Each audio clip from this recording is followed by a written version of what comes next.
මෙතන අවශ්‍ය කරන හැම ඩොකියුමන්ට් එකක්ම නැහැනේ. වෙන්න බෑනේ සර්. ඔතන හැම එකම තියෙනවා. එහෙම වෙලානේ තියෙන්නේ. මට වරදින්න විදිහක් නැහැ නේද? අනිත් එක ලකුණු දෙකකුත් මදි නේද? ඉතින් මොකද කරන්නේ මම? සර් දැනටමත් පුතාගේ එක වසරේ භාගයක්ම මගේ ඇරිලා තියෙන්නේ. ඒ හින්දා මුකුත්ම කරගන්න විදියක් නැද්ද සර්?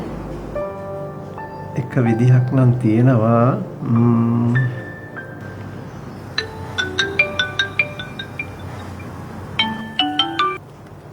හලෝ ඩාලින් මම මීටින් එකක ඉන්නේ. මට පස්සේ ගන්න.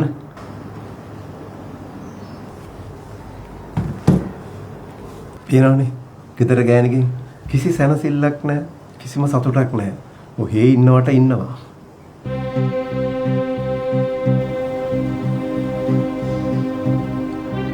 අපි පොඩ්ඩක් තනියම හම්බ වෙලා කතා කරමුද?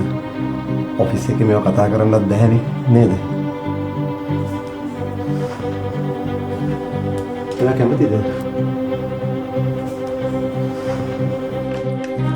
ඔයාගේ මිනිස්සු දැක්ක ඔබේ ප්‍රින්සිපල් වෙන්නේ?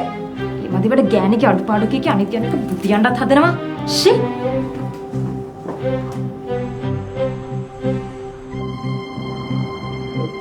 ඩාලින් මම තමයි ෆෝන් එකේ දින්නේ. අද තෝ වරෙන් කොගෙදර මම පුතාටත් කියන්න තාත්තගේ කෙරුවාව අසහනකාරයා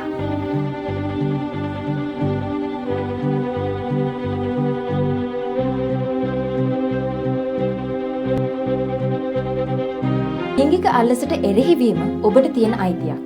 නිහඬ වෙන්න එපා. ඒ අයිතිය වෙනුවෙන් හඬ නගන්න.